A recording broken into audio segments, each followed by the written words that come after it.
Bonjour, aujourd'hui j'ai envie de vous partager mon expérience, du covid. Pourquoi déjà je vous partage cette expérience? Parce que premièrement, je pense que beaucoup s'y retrouveront et deuxièmement parce que voilà, j'ai eu des prises de conscience et beaucoup de choses qui ont émergé pendant ce temps que j'ai envie de partager. Si je pense que ça peut, voilà, contribuer pour toutes les traversées qu'on peut vivre dans la vie, que ce soit des deuils, des maladies ou d'autres choses, on peut s'y retrouver aussi et du coup, j'avais envie de vous partager mon regard par rapport à cette expérience-là. Donc c'est assez drôle parce que j'ai commencé l'année, 2021 en me disant que j'allais prendre du temps pour moi. J'avais besoin d'intériorisation. J'avais besoin de sentir ce qui était le plus juste pour moi, à semer pour moi pour 2021, que ça soit dans mon activité professionnelle, que ça soit dans mon quotidien, dans mes routines. J'avais vraiment envie de prendre un temps de d'intériorisation pour sentir ce qui était le plus juste pour moi et voir qu'est-ce que j'avais envie de mettre au monde. Et puis, j'ai pris pratiquement 3 semaines.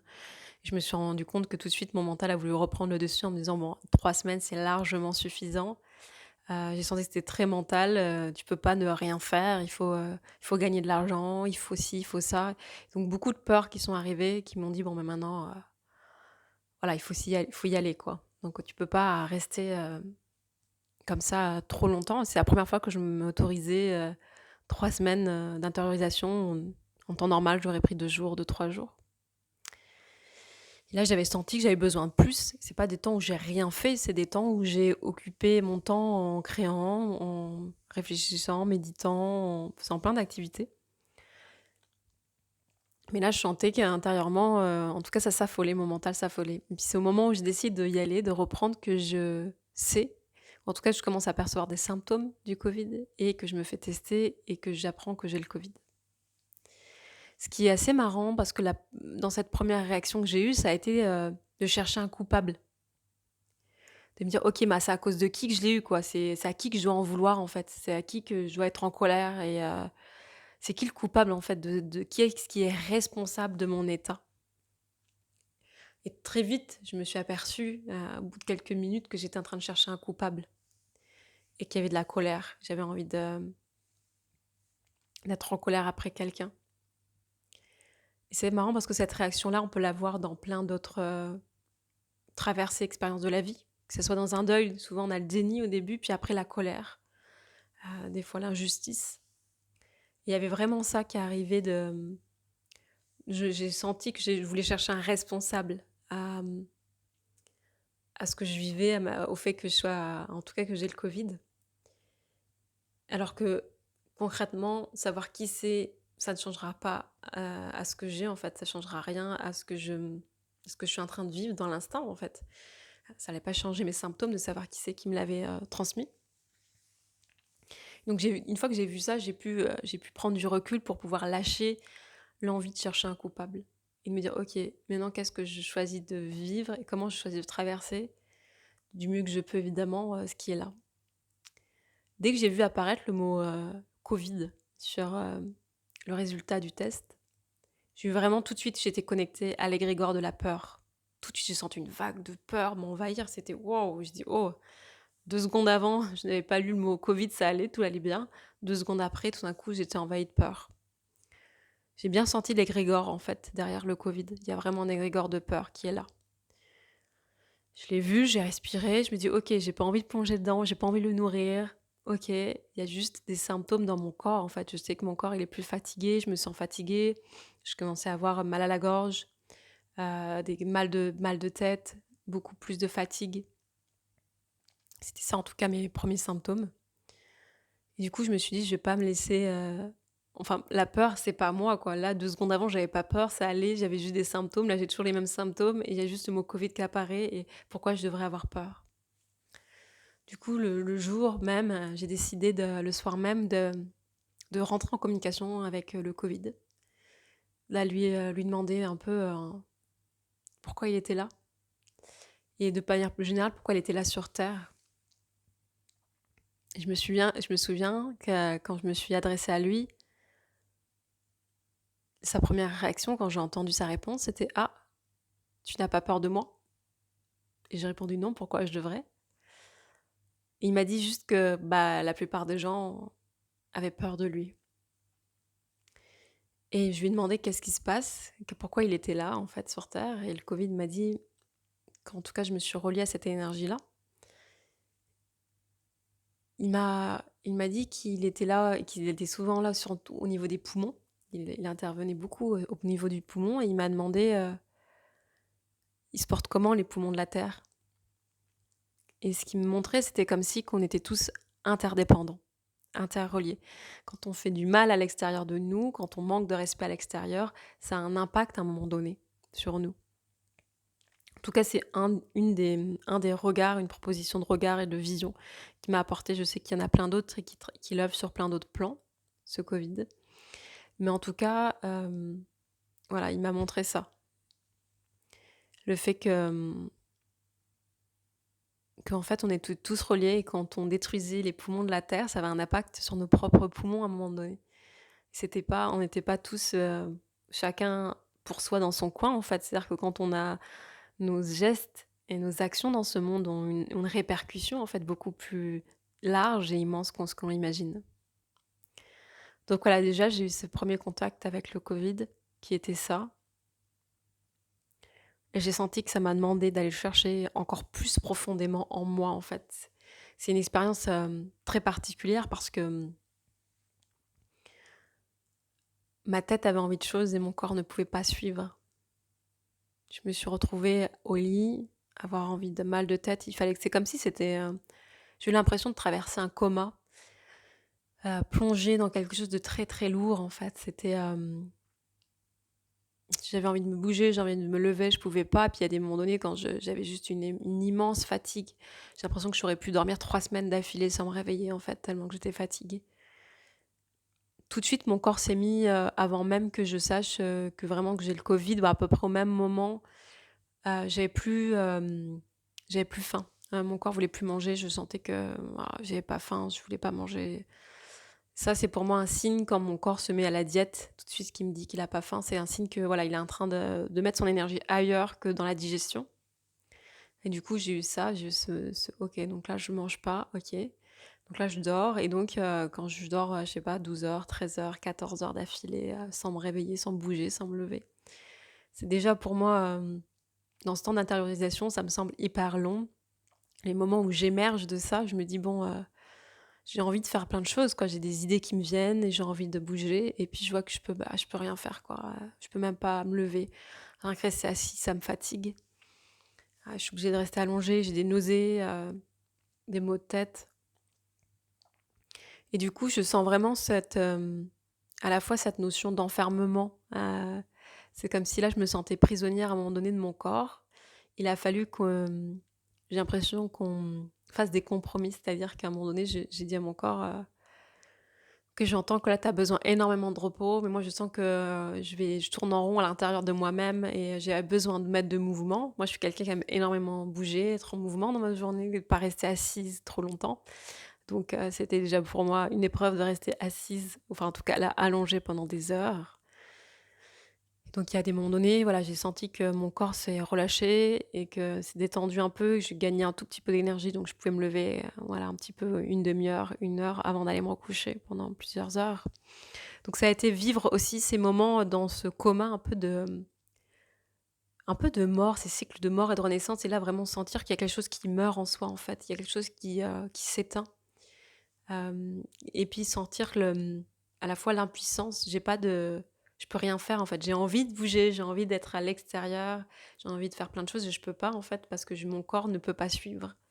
Vraiment sentir ouais, cette interdépendance entre, enfin, mon corps qui est aussi le prolongement de qui je suis, mais que du coup c'est un ensemble en fait. C'est pas juste ma tête qui peut fonctionner avec des idées s'il n'y a pas mon corps qui est là pour les mettre dans la matière et pour les réaliser. Donc j'ai senti vraiment ce moment à la fois d'impuissance et de me dire: «OK, bah, là, il y a des espaces où j'ai pas le contrôle, en fait». En tout cas, ma tête a envie de faire quelque chose, mon corps, il répond pas forcément.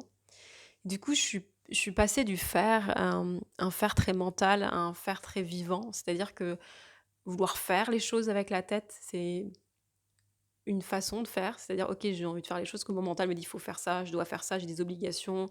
Qu'est-ce que vont penser les autres si je fais pas ça?» Il y a j'avais un faire très mental dans plein de choses. Il faut que je gagne de l'argent, sinon qu'est-ce qui va m'arriver? D'être dans des peurs. Et après, j'étais dans un faire très, en lien avec le vivant, en fait, le flux du vivant qui fait: «OK, là, j'ai l'espace pour faire, j'ai l'envie, j'ai l'espace. Ah là, j'ai plus l'espace pour faire». Et ça m'a demandé aussi beaucoup d'humilité, de me dire: «OK, là, je m'en remets à plus grand parce que je peux plus me lever, je peux plus bouger». Et ça a été vraiment, une traversée profonde que je n'ai pas terminée encore à ce jour. J'ai réussi, depuis, on va dire 2 3 jours être un peu moins fatiguée. Et du coup, voilà, j'ai vraiment senti ça. Le fait qu'aussi que j'étais pas seule j'étais donc on est isolés. Donc là, j'ai senti tout ce qui était le manque de contact physique. J'ai senti à un moment donné que j'avais besoin de contact, j'avais besoin d'être en lien avec du vivant, j'avais besoin d'être rassurée et rassurée aussi par, des gens qui sont près de moi, par un contact comme quand on est enfant, qu'on est, entouré en fait. On est soutenu dans des épreuves et là, c'était difficile de le vivre de manière où que je sens pas de contact, présence physique, pas de personne qui vient de me rassurer et du coup, moralement, c'est encore plus difficile et on sent à quel point, le mental joue un rôle dans ce rétablissement, en tout cas pour se sentir aller mieux. Il y a l'importance de ce contact à la fois physique. Pour moi, je me suis rendu compte à quand même quoi le toucher est important, que ça m'avait manqué pendant ces jours-là. À la fois aussi cette présence, cet échange, qui peut être rassurant de me dire: «OK, je suis pas seule». Et en même temps, j'étais seule, j'étais toute seule à traverser ça parce que personne ne traverse à ma place. Et en même temps, j'étais pas non plus, complètement seule, parce que j'étais isolée chez moi, donc je pouvais pas sortir. Mais du coup, j'étais pas seule. Je vis avec mon compagnon qui, lui aussi avait le covid et j'ai aussi vécu cette peur pour l'autre, parce qu'il a vécu de manière beaucoup plus intense et du coup, j'ai vécu la peur, est-ce que l'autre, va s'en sortir? Qu'est-ce que je peux faire? Je me sens impuissante aussi à aider ceux qu'on aime, traverser cette impuissance-là. Je pense quand on accompagne des gens, qui ont des maladies, de se sentir impuissant, dans ce qu'ils traversent, de se dire: «OK, qu'est-ce que je peux faire en fait pour l'autre, pour l'aider, pour le soutenir?» sachant qu'il est seul à traverser ce qu'il traverse et je peux être juste à un moment donné, peut-être une présence ou un soutien. Il y avait vraiment aussi ça, cette envie de remettre du mouvement, de la vie, de ne pas savoir trop par où commencer. Ça vient vraiment me chercher dans, les espaces une fois que traverser ces espaces de: «Est-ce que je vais mourir? Est-ce que j'ai déjà connecté dans d'autres maladies. J'avais eu la rougeole à 20 ans et j'avais eu 3 jours de fièvre intense, plus de 40, impossible de me lever ni d'être assise et l'impression de d'errer entre plusieurs mondes et de plus savoir si à un moment donné je vais me réveiller, je vais pouvoir bouger et émerger dans ce monde-là, en fait. Il y avait vraiment aussi ça, en fait, le fait de dire: «OK, est-ce que je vais pouvoir, à un moment donné, me réveiller vraiment? Est-ce que je vais retrouver de la force?» Il y a vraiment ce moment où tu traverses l'instant présent. Il y a que l'instant présent et tu as plus d'énergie pour rien d'autre. À un moment donné, quand ça allait mieux, je me dis: «Tiens, je vais regarder des séries» et là, même regarder une série, je me rendais compte à quel point ça prend de l'énergie, en fait. Il y a du bruit, il y a des images qui bougent, il faut me concentrer sur des dialogues et je me dis: «Wow, wow, wow, wow, là, je suis même pas en état d'être concentrée sur une série, c'est trop d'énergie pour moi d'écouter une série». Et du coup, voilà, il y a plus l'énergie, elle est vraiment dans l'instant présent qui est: «OK, je suis en train de vivre ce que je suis en train de vivre» et ça ramène énormément à l'instant présent, en fait. Je peux rien faire d'autre que d'être dans l'instant. Parce que j'ai pas l'énergie, ni à penser au passé, ni à penser à l'avenir. Je suis juste là et des fois, il peut y avoir des émotions, du stress, mais voilà, je suis en train de revivre ce qui est en train de vivre dans l'instant. Donc ça, c'était aussi, voilà, en tant que quand tu traverses ça, je pense à d'autres maladies, je pense pas spécialement au Covid parce que je sais qu'on peut l'être amené à le vivre dans plein de maladies ou plein d'autres moments, plein d'autres expériences qui nous amènent à vivre ça. De revenir à cet instant présent, ça m'a amené aussi beaucoup à la respiration, en fait. J'avais envie de respirer vraiment profondément. C'est comme si ça manquait de respirer. J'avais l'impression que je respirais pas assez dans ma vie quotidienne. En tout cas, je mettais pas assez de conscience sur cette respiration. Ça m'a amené à mettre de la conscience dans la respiration. Et au moment où je me dis: «Tiens, ça va aller, hein, ça va l'air d'aller mieux, en tout cas, je peux tenir debout, je peux tenir allongée assise».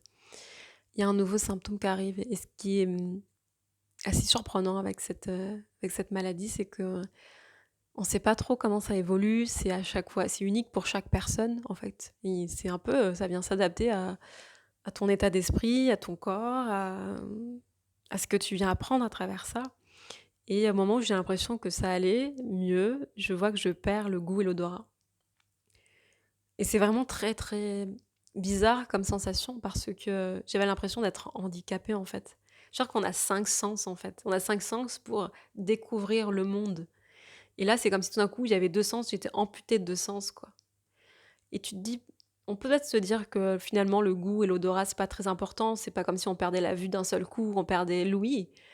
Mais pour moi, je me rends compte à quel point ce sont des sens importants, en fait. Je captais le monde à travers ces odeurs, à travers ces saveurs et tout d'un coup, d'un seul coup, elles sont plus là, en fait. Hem et c'est voilà, c'est OK, donc je vais devoir, capter le monde à travers d'autres sens et de manière différente. Du coup, je me suis rendu compte que, par exemple, manger, heu, est devenu à une autre manière, en fait. Je suis rentrée en lien avec l'alimentation et se nourrir d'une autre manière que: Ça sent bon» ou ça a l'air d'être bon, j'ai envie d'en manger». Parce que je peux pas sentir si c'est bon et je peux pas savoir si dans ma bouche c'est bon. Et du coup, c'est comme si j'étais en lien avec plus, la médecine de l'aliment, j'avais envie de dire. Et ce qui est OK, est-ce que cet aliment-là, il est bon pour mon corps en termes de nutriments, en fait? Et voilà, plutôt les qualités nutritives, de l'aliment. Donc du coup, c'était hyper, intéressant, j'ai envie de dire. Je sais pas si c'est le mot, mais en tout cas, c'est hyper nouveau de découvrir cette sensation de: «OK, je mange pas parce que c'est bon» et je me rends compte que des fois, je peux manger, je fais: c'est bon, donc je vais en reprendre, je vais en reprendre, je vais en reprendre parce que c'est bon». Là, pas du tout, en fait, je peux pas en reprendre parce que c'est bon, ça a pas de goût, c'est juste de la matière. Je peux sentir si c'est chaud, si c'est froid. C'est un peu je peux sentir un petit peu si c'est salé, sucré, mais du coup, je pouvais pas du tout sentir autre chose, quoi, en fait. Même si c'est très des fois, il y avait des choses qui étaient peut-être amères, je le sentais même pas et donc c'est très particulier de manger de la matière sans savoir, en fait, quel goût ça a, en fait. Et je me rends compte à quel point on mange par goût, par envie. «Ah, j'ai envie de ça», ça me donne envie quand je le vois ou quand je le sens ou quand je l'ai dans ma bouche. Et du coup, c'est comme si, je mangeais par souvenir aussi beaucoup, c'est: «Ah, j'ai le souvenir de ce goût-là. Ah donc j'imagine que ça a ce goût-là, en fait». Et après, on peut même faire des mélanges improbables parce que dans ma bouche, je ne sens plus rien. Donc on peut mélanger le dessert avec l'entrée ou des trucs, qu'on ne mélangerait jamais en temps normal parce que dans notre bouche, ça ferait: «Ah!» et là, tu peux complètement le mélanger parce que ta bouche ne sait pas du tout. Donc là, ça a été aussi vraiment une découverte, et je suis encore dedans parce que je n'ai pas encore, retrouvé le goût et l'odorat à ce jour. Et pour moi, c'était vraiment aussi une manière d'appréhender mon univers, le goût et l'odeur, enfin surtout l'odeur. Et du coup, c'est un peu bizarre, je me sens à la fois reposée parce que j'ai moins d'informations qui me viennent du monde extérieur, parce que j'ai moins d'odeurs et en même temps, je me sens quand même privée d'un sens, qui est précieux. Les odeurs, ça c'est comme la Madeleine de Proust, ça transporte dans des souvenirs, ça rassure, ça réconforte, ça peut apaiser, ça peut reconnecter à des émotions et du coup, je n'ai plus tout cet, panel-là, donc c'est vraiment aussi, étrange comme sensation et ça m'a ramenée, dans ces cycles de mort et de renaissance, à quel point par rapport à mes proches, j'avais envie de leur dire: «Je t'aime» et j'avais envie d'une simplicité, en fait, de vivre avec cette simplicité, avec les gens qui m'entourent, en fait. J'avais envie de ouais, j'ai eu une envie de lien, simple avec, les gens que je connais, avec mes proches. Dire: «Est-ce que je peux juste être simplement en lien avec eux sans se prendre la tête sur, on n'est pas d'accord sur des sujets, sur des idées?» C'est OK, en fait, parce que ça m'a ramené quand même à tout ce qui est précieux dans la vie, vraiment à plein de choses, précieuses qu'on a envie de partager, qu'on se dit, bah, des fois on n'a pas le temps et là, j'avais envie de prendre ce temps-là, en fait. La vie m'offrait un temps d'exploration avec moi-même, d'écoute profonde de ce que je sens, de ce qui est vivant en moi et du coup, l'envie aussi de le partager. Le partager à l'extérieur, le partager au reste du monde. Et Donc ce que j'avais envie de vous partager aussi de cette expérience, c'était, j'ai eu à un moment donné quand je dormais, au moment où je me réveillais un peu, l'animal, la murène qui est venue et je sentais à quel point, ça faisait appel à des processus de mue, en fait. Je sentais que, ouf, j'étais en train de me dépouiller et c'est encore là, encore présent pour moi. Ça me demande de plonger, plonger, plonger, plonger en moi. Je vois bien que je ne détiens aucune vérité sur rien et ça fait vivre à quel point la vie, elle est, impermanente et éphémère dans toutes les expériences qui arrivent, quoi. Aujourd'hui, c'est comme ça, demain, c'est autrement. Je le sais pas, en fait, c'est que de l'inconnu. Cette, maladie, j'ai envie de dire, ça nous plonge dans de l'inconnu. On sait pas comment ça évolue. Hem, Ça nous amène à cette flexibilité, à cet accueil de ce qui est dans l'instant, sans chercher à faire des plans sur la comète.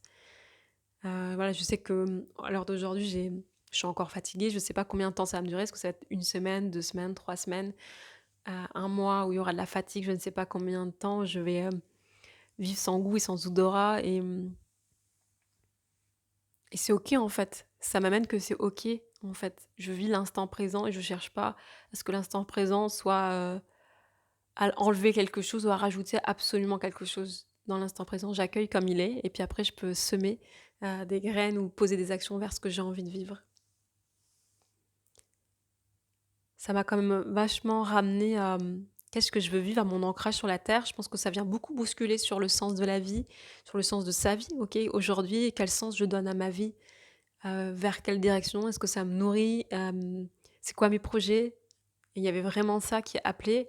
Moi, le fait que j'ai pu être en processus d'intériorisation pendant 3 semaines avant a fait que j'avais déjà été plongée en moi et d'aller connecter à ce que j'avais vraiment envie de semer sur terre, vraiment quelque chose qui m'animait profondément en me disant: «Mais oui, mais c'est ça que j'ai envie, c'est ça qui m'anime, c'est pour ça que j'ai envie de me lever chaque jour» et du coup, quand j'ai eu l'espace de me lever, d'avoir plus d'espace pour, avoir plus d'énergie pour faire ce que j'aime, j'ai dessiné, j'ai eu envie de beaucoup dessiner, j'ai reçu, beaucoup de codes, de transmission.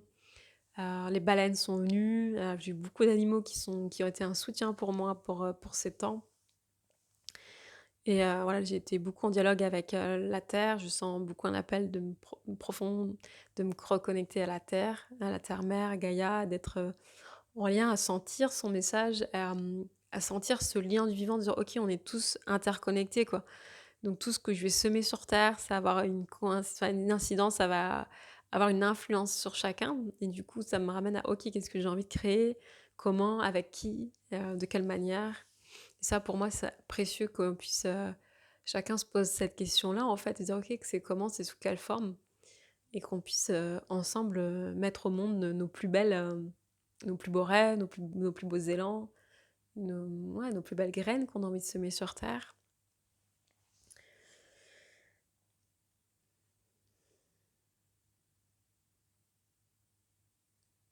C'était vraiment, j'étais en train de voir s'il y avait autre chose à partager de cette expérience-là, mais je pense profondément que, et c'est ce que j'ai senti, que ça nous amène encore plus à lâcher le départ de nous. Donc pour moi, c'est vraiment comme des processus de mue, comme je disais. On est en train de lâcher des anciennes peaux, des anciennes croyances profondes et ça vient, à la racine de qui nous sommes, à la racine de notre essence originelle, vraiment ça vient chercher profondément. Donc on va se dépouiller de tout ce qu'on a voulu être dans le paraître, moi, j'ai senti que j'ai dû me dépouiller, ça a été aussi une purge émotionnelle pour moi. J'ai beaucoup pleuré, vers les premiers jours. Je ne sais pas pourquoi, j'étais une sorte de sensibilité aussi, exacerbée et j'avais envie de pleurer, pleurer de la solitude, pleurer hem, de l'incompréhension, de la tristesse, en fait, que je ne savais même pas ce qui était là. Je sentais qu'il y avait besoin d'évacuer et du coup, voilà, c'est vraiment des expériences qui ramènent et qui vient en tout cas, moi, je me suis sentie me dépouiller, de me dire: «OK, il y a mon être, émotionnel qui a besoin de se déposer en fait pour, vivre à partir plutôt de mon essence d'être, c'est-à-dire avec qui je sens profondément que je suis en étant, je veux dire, comment je pourrais dire ça? m'exprimer à partir d'un endroit qui est paisible, aligné en étant connecté à mes rêves, à mes désirs, à ce que j'ai envie de voir sur terre, et pas à partir de mes peurs tout le temps, ou de mes doutes, ou de ma colère, ou de mes blessures, en fait, là où mes blessures qui sont réactivées va émettre de la colère, du jugement, de la peur, de la tristesse, et de vraiment repartir à partir d'un endroit en moi qui est beaucoup plus en paix. En fait, ça me dépose dans beaucoup plus de paix et de confiance en la vie parce que, dans cette expérience-là, on s'en remet, en tout cas là, je m'en remets à plus grand. Donc voilà ce que j'avais envie de vous partager un peu sur cette expérience, et voilà, le but c'est que vous fassiez des ponts, vous, peut-être dans ce que vous avez déjà vécu, si vous avez eu le covid, ou peut-être dans d'autres expériences de deuil, des expériences d'autres expériences de maladie, ou même d'être en lien avec des gens que vous aimez qui traversent une maladie. C'est des espaces de conscience, c'est des espaces, et je le vois comme, OK, c'est pas un hasard, il y a pas de hasard dans la vie. En tout cas, moi, je crois pas au hasard. C'est arrivé d'une manière, j'ai pas le coupable, et en tout cas, je cherche pas à en savoir qui. Je sais que j'essaie de prendre soin, de faire attention, en tout cas, comme je peux, et c'est important pour moi. Et je sais que c'est une expérience qui est encore à l'œuvre pour moi à l'heure actuelle. Je suis encore dedans. Et ça m'amène encore plus à OK, c'est le moment de descendre encore plus quand j'ai l'impression d'avoir atteint un fond en moi, il y a encore un espace, et je sens que ça me pose, ça m'attire vers beaucoup plus d'ancrage en moi, et ce qui m'aide à traverser justement les tempêtes de la vie, parce qu'il y a quelque chose en moi qui se pose profondément, vraiment, en lien aussi avec la terre, je sens énormément. Et du coup, voilà, dans chaque expérience, l'invitation, elle est: est-ce que je peux aller voir le cadeau? Qu'est-ce que ça montre de moi? Qu'est-ce que ça me parle de moi? Et qu'est-ce que j'ai envie d'en retirer? Qu'est-ce que j'ai envie aujourd'hui, avec cette conscience, cette nouvelle conscience que j'ai, grâce à cette expérience? Qu'est-ce que j'ai envie d'amener sur Terre, de semer sur Terre? Ou qu'est-ce que j'ai envie de transmettre, de partager? J'ai senti l'appel fort de le partager, en fait, ce message. Au début, je me disais: «Bah non, tout le monde s'en fout, enfin, le covid, bon, c'est pas un truc intéressant, c'est un truc qui fait peur. Et je vais pas partager ça, ça n'intéresse personne». Et puis beaucoup de gens l'ont eu, donc c'est inintéressant. Et en même temps, j'ai senti vraiment l'appel, de le partager simplement avec mes mots et mon regard du moment, parce que peut-être ça va bouger dans 2 semaines, un mois. Mais j'avais envie de vous partager ce premier état des lieux, cette conscience qui, j'espère, pourront, éclairer certaines personnes et amener à OK, dans ce Covid-là, il peut y avoir en tout cas des belles choses, et ça vient vraiment œuvrer aussi sur son rapport à la vie, à quel point j'ai envie de vivre, à quel point j'ai envie de mettre de moi sur terre et de semer de belles choses, mon ancrage en fait, ça aussi à la vie, à mon corps. Et j'ai vraiment envie de partager qu'après c'est hyper précieux de prendre soin, de toucher, de remettre du contact de la vie dans son corps, de revenir, vraiment dans des choses très matérielles aussi, très concrètes. En tout cas, moi, c'est ça qui me vient aussi à la sortie, de dire des trucs très concrets, genre, administratifs, juridiques, argent, des trucs très, très concrets. Parce que je pense que c'est aussi hyper précieux quand on part, loin. C'est des expériences qui, en tout cas moi, quand je dis partir loin, c'est que ça m'a fait voyager dans mon esprit, vu que j'étais bloquée, dans ce lit, allongée, et que j'étais aussi un peu, dans du gaz, un peu dans du coton. J'étais pas vraiment là, entre 2. Ça ramène C'est hyper important de ramener dans quelque chose de très physique, très matériel, pour ancrer cette expérience-là, et aujourd'hui pouvoir un peu plus vous la partager, mettre des mots dessus, en fait. Voilà ce que j'avais envie de vous partager aujourd'hui, c'était précieux pour moi, je serais ravie de lire, tous vos commentaires, sur comment c'est pour vous de lire ça. Peut-être que vous avez vécu la même chose, peut-être vous avez vécu des choses différentes, même si c'est pas à travers le covid. En tout cas, je serais ravie de vous lire. Je vous souhaite tout plein de belles choses, de pouvoir vivre vos expériences terrestres, humaines, de manière le plus fluide et avec le plus d'amour possible, même si c'est désagréable par moments, même très désagréable. Je vous embrasse fort, et je vous dis à tout bientôt. Merci.